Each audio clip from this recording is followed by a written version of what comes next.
Problems during online class. Look, this is the very interesting topic that I'm going to discuss today. Problems during online class. What are the problems? What are the 5 major points during online classes? First is the network issue. Second is the chat box. Third is the conversation between friends. Fourth, server down. And the fifth, which is very important, about the language. Okay, देखिए, आज का ये video सिर्फ बच्चों के लिए नहीं है. आज का ये वीडियो तमाम पेरेंट्स के लिए है जिनके बच्चे ऑनलाइन स्कूल क्लासेस कर रहे हैं या कोचिंग क्लासेस कर रहे हैं. प्रॉब्लम क्या है? बच्चे अपने टेबल पे बैठ करके 1 घंटा पढ़ते हैं. हम पेरेंट्स ये देखते हैं कि बच्चे पढ़ रहे हैं. एमसीक्यूज या फिर जैसे भी एग्जाम, जो भी एग्जामिनेशन का प्रोसेस है, उस प्रोसेस में एग्जामिनेशन होते हैं, बच्चे पास हो जाते हैं. But the fact is knowledge. अगर आपके बच्चे किसी भी प्रकार से नॉलेज गेन नहीं कर रहे हैं, सब्जेक्ट को फील नहीं कर रहे हैं, that means your child is not truly educated. Okay, so parents, it is very important to understand your child's problem. Okay, so I am going to discuss this problem in brief to the parents in the behalf of your child, my students. Okay, look at this. Problems during online class. Okay, सबसे पहली problem क्या है? Network issue. This is the major part. Okay, suppose that आपका network खराब हो गया हो, चाहे मेरा नेटवर्क खराब हो गया हो. सपोज दैट मैं टीचर हूं और मैं पढ़ा रहा हूं और कोई बच्चा पढ़ रहा है. ठीक है, जनरली एक जब क्लासरूम चलता है, एक स्कूल का क्लासरूम जब चल रहा होता है, तो कम से कम मिनिमम 40 स्टूडेंट्स तो पढ़ रहे होते हैं. Minimum 40 students. ओके, अगर आप देखें तो जनरली 80 स्टूडेंट्स पढ़ रहे होते हैं या 200 पढ़ रहे होते हैं या 100 पढ़ रहे होते हैं, लेकिन the minimum number of students in any class is 40. Okay, अब 40 बच्चों के साथ जब एक टीचर किसी एक नेटवर्क या मल्टीपल नेटवर्क के साथ कनेक्ट होकर के जब पढ़ाते हैं, तो उसमें जो प्रॉब्लम्स बच्चों को झेलना पड़ता है वो क्या होता है. ओके, एक और पॉइंट है जो कि मैंने इसमें नहीं लिखा है, वो मैं आपको इन सारे पांचों को डिस्कस करने के बाद मैं आपको बताऊंगा, इसलिए वीडियो को अंत तक जरूर देखें. देखिए, पहला बात है नेटवर्क इशू. क्या होता है? वीडियो कभी ब्लर हो जाएगा, बच्चे को साफ साफ दिखाई नहीं देगा. ऑडियो, जनरली यू विल, आप सुनते होंगे ये चीज कि टीचर्स बोल रहे हैं, आर यू ऑडिबल? बच्चे बोलते हैं, sir you are not audible, ma'am you are not audible. तो ऑडिबल वाली पार्ट है. क्लैरिटी, तो कभी होता है कि साफ साफ दिखाई नहीं दे रहा है तो समझ में नहीं आ रहा है. Mute unmute situation. ओके, कभी म्यूट हो जाना है, कभी अनम्यूट हो जाना है. जिसे म्यूट करना है वो म्यूट नहीं होकर के कोई अलग बंदा म्यूट हो जाता है. जिसे अनम्यूट करना है वो अनम्यूट नहीं होकर के किसी और को अनम्यूट कर दिया जाता है, तो पता चलता है कि वो एक दूसरे से बातचीत कर रहे हैं. तो इस तरह के बहुत सारे प्रॉब्लम्स होते हैं जो कि नेटवर्क इशू के कारण होता है. कभी कभी ऐसा होता है कि नेटवर्क इशू बिल्कुल नहीं होता है, फिर भी एक प्रॉब्लम आती है ऑडिबिलिटी और क्लैरिटी की. ठीक है, तो ये प्रॉब्लम है. अब इस प्रॉब्लम से एक्चुअल प्रॉब्लम क्या है, मतलब किस तरह के प्रॉब्लम्स क्रिएट होते हैं, किस तरह के प्रॉब्लम बच्चों के लिए अराइज होते हैं, किस तरह का साइकोलॉजिकल इफेक्ट बच्चों के माइंड पर पड़ता है, ये समझना जरूरी है. देखिए क्या होता है. फर्स्ट पॉइंट बहुत ही इंपॉर्टेंट है, इसको समझना जरूरी है. वीडियो हुआ, ऑडियो हुआ, clarity, mute unmute situation, anything, इन सब में एक मेजर डिस्टर्बेंस ये होता है कि बच्चे डिसकंटिन्यूअस हो जाते हैं. कहीं भी पढ़ाई होती है तो एक कंटिन्यूटी जरूरी होती है. अगर पढ़ाई में कंटिन्यूटी ना हो, वहां पे पढ़ाई सही नहीं हो रहा है. अगर स्कूल में भी आप जब पढ़ाई करते थे ऑफलाइन, जब आप फेस टू फेस किसी टीचर के सामने बैठ के पढ़ाई करते थे, तो आप फील करते होंगे कि उस 40 मिनट्स में टीचर आपको 1 मिनट भी बात करने को अलाउ नहीं करता है। क्यों नहीं अलाउ करता है? क्योंकि उस बात करने से आप डिसकंटिन्यूअस हो जाते हैं। आपका जो एक प्रोसेस ऑफ थिंकिंग होता है, एक लर्निंग थिंकिंग होता है, एक लर्निंग प्रोसेस होता है, वो ब्रेक होने से बचने के लिए कोई भी टीचर आपको क्लास में बात करने से मना करते हैं। लेकिन ये सिचुएशन, बच्चा भले ही बात नहीं कर रहा है, लेकिन ड्यू टू दीज प्रॉब्लम्स हर एक बच्चा अपनी पढ़ाई से डिसकंटिन्यूअस हो जाता है, जिसके कारण बच्चे को वो कॉन्सेप्ट समझ में नहीं आती है। ठीक है, if I will discuss about maths class, specially for maths class, तो मैथ्स क्लास में क्या होता है कि अगर सपोज दैट, एक एग्जांपल मैं दे रहा हूं आपको, very easy example, suppose that I am writing 2x + 3 = 5। ठीक है, एक छोटे से बच्चे के लिए, एक क्लास 5 के बच्चे के लिए अगर मैं 2x + 3 = 5 सॉल्व कर रहा हूं, और सपोज दैट मैंने ये लिख दिया,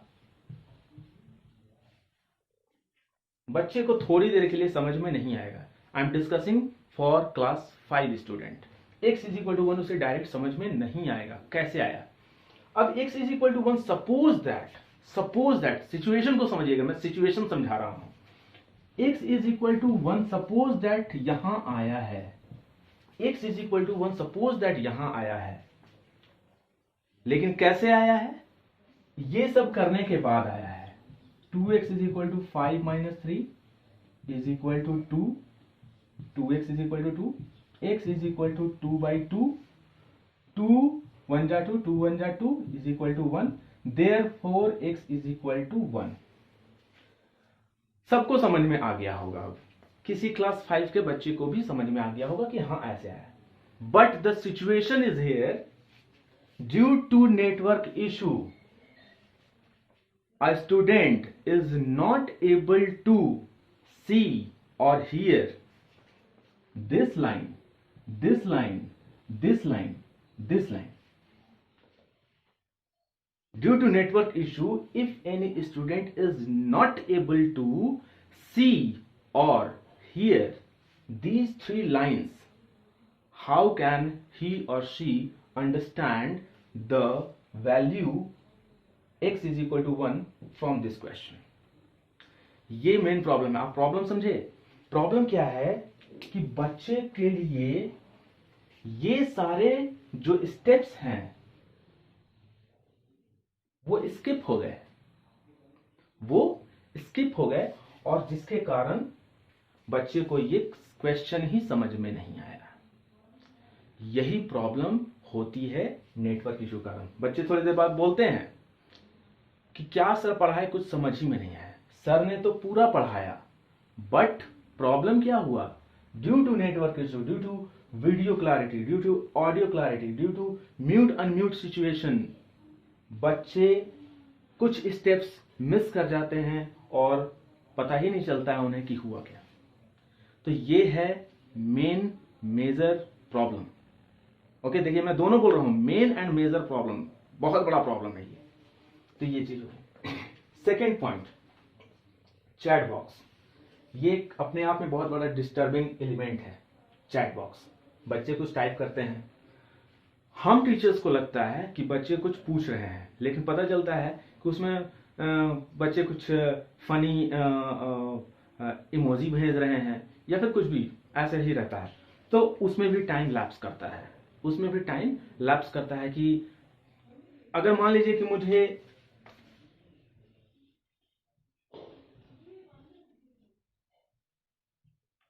एक बच्चा ऐसे कुछ लिख दिया उटपटांग सा, मैं सोचने लगूंगा कहीं ये रीजनिंग का कोई क्वेश्चन तो नहीं है। अब मैं सोच रहा हूं, अब मैं सोचूंगा कि ये क्या लिखा है, फिर मैं सोचूंगा छोड़ो या कुछ भी लिखा है। तो इस तरीके से क्या होता है, ये चैट बॉक्स अपने आप में एक डिस्टर्बिंग एलिमेंट है। बच्चे कुछ भी लिखते हैं, उस पर हम टीचर्स दिमाग लगाने लगते हैं कि कहीं कुछ क्वेश्चन तो नहीं है ये। ठीक है, तो ये एक अपने आप में एक डिस्टर्बिंग एलिमेंट है। कभी कभी बच्चे आपस में चैट करने के लिए भी चैट बॉक्स का इस्तेमाल करते हैं, तो ये एक प्रॉब्लम है। हालांकि इसको बंद किया जा सकता है, लेकिन it is also a disturbing element. Point number 3, conversation between friends. जैसे ही आप ऑनलाइन क्लास में एंटर करते हो, in the beginning of 10 minutes, okay, क्या होता है? बच्चे hi sir, hello sir, good morning sir, good, speechless, okay, hello hi how are you, हाँ भाई मैं मस्त हूं, बिंदास हूं, तुम कैसे हो बताओ। हमें फाइनली इरिटेट होकर के सभी बच्चों को म्यूट करना पड़ता है। अब देखिए यहां से एक प्रॉब्लम फिर स्टार्ट हुआ। हमने इन सब वजह से म्यूट कर दिया बच्चों को। अब वो बच्चे या सारे बच्चे जो किसी क्वेश्चन को डिस्कस करना चाहते हैं, बहुत बार ऐसा होता है ऑफलाइन क्लासेस में कि क्लास में एंटर किया, बच्चा एक्साइटेड है कि मैं सर जैसे ही आएंगे मैं ये क्वेश्चन पूछूंगा या मैं ये क्वेश्चन पूछूंगी। बच्चे एक्साइटेड रहते हैं कि सर के आते ही। वैसे ही ऑनलाइन क्लासेस में भी I can feel it that most of the students want to discuss more and more questions during online classes also. लेकिन कुछ ऐसे भी बच्चे हैं जो बातें करना चाहते हैं। वेलकम है उन सारे बच्चों के लिए भी। लेकिन ये जो प्रॉब्लम है जिसके कारण हम बच्चों को म्यूट कर देते हैं, उससे वो बच्चे प्रॉब्लम में आ जाते हैं जिन्हें वाकई पढ़ाई से रिलेटेड किसी चीज को डिस्कस करना है। तो ये भी एक बहुत बड़ा पार्ट है, बहुत बड़ा डिस्टर्बेंस है। सर्वर डाउन, भाई साहब ये अगर हो गया, सर्वर डाउन हो गया, तब तो क्लास ही कैंसिल करना पड़ेगा, इसका तो कोई ऑप्शन नहीं है। ठीक है, server down that means class cancel. And the most important that I told about language. देखिए पढ़ाई क्या है? पढ़ाई लैंग्वेज है। ठीक है, पढ़ाई हम करते हैं और अगर हमें बोलना ही ना आए, हमें भाषा का ज्ञान ही ना हो, तो फिर पढ़ के कोई फायदा नहीं है। मैं भले ही कितना बड़ा विद्वान बन जाऊं और मुझे बोलने की तमीज ना हो, तो फिर पढ़ना बेकार है। ठीक है, तो लैंग्वेज अपने आप में एक बहुत बड़ा मैटर है। ठीक है, जब हम लोग ऑफलाइन क्लासेस लेते थे तो उसमें ये बात होता था कि बच्चे को मोरल वैल्यूज भी दिया जाता था। पढ़ा रहा हूं मैं मैथ्स, लेकिन उन्हें मैं मोरल वैल्यू भी दे रहा हूं। पढ़ाऊंगा मैं हिस्ट्री, लेकिन मैं उन्हें मोरल वैल्यू भी दूंगा कि हाँ ऐसा ऐसा ऐसा होता है। ठीक है, तो लैंग्वेज बहुत जरूरी है। मैं ये सारे टीचर्स को भी ये इस वीडियो के जरिए बताना चाहूंगा कि अगर आप अपने बच्चे को पढ़ा रहे हैं, किसी भी बच्चे को पढ़ा रहे हैं, तो अच्छा लैंग्वेज यूज कीजिए। शुद्ध हिंदी बोलिए या शुद्ध इंग्लिश बोलिए या कोई भी लैंग्वेज बोलिए, लेकिन उसमें शुद्धता रखिए, क्योंकि ये बहुत जरूरी है। क्योंकि बच्चे आपके लैंग्वेज को सीखते हैं, आपको फॉलो करते हैं। ओके, तो आज के वीडियो में सिर्फ इतना ही। आशा करता हूं आपको बहुत वीडियो पसंद आएगा, और पसंद आए ना आए, मैंने जो बात कही है ये रियलिटी है। हर एक बच्चा जो वो इस वीडियो को देखेगा वो फील कर सकता है, और आप शायद और भी कुछ बता सकते हैं जिसको मैं पॉइंट्स में लिख करके डिस्कस करूंगा। ओके, तो आज के लिए इतना ही। उम्मीद करता हूं आप लोग अच्छा करेंगे और अच्छा बढ़ेंगे। इन सारे पॉइंट्स को ध्यान में रखते हुए एक सॉल्यूशन है मेरे पास। ठीक है, मेरी टीम ने एक सॉल्यूशन निकाला है। उस सॉल्यूशन को का भी एक वीडियो आप देख सकते हैं। ठीक है, वो भी मैं आप लोगों को जल्द ही भेजूंगा। फिलहाल इन सारे प्रॉब्लम्स को आप समझें, पेरेंट्स, स्पेशली पेरेंट्स, आप इन सारे प्रॉब्लम्स को समझें और सॉल्यूशन पार्ट सोचें कि हम ऐसा क्या करेंगे कि मेरे बच्चों को इन सारे प्रॉब्लम्स को झेलना ना पड़े। ओके, मिलते हैं अगले वीडियो में। Bye bye everyone.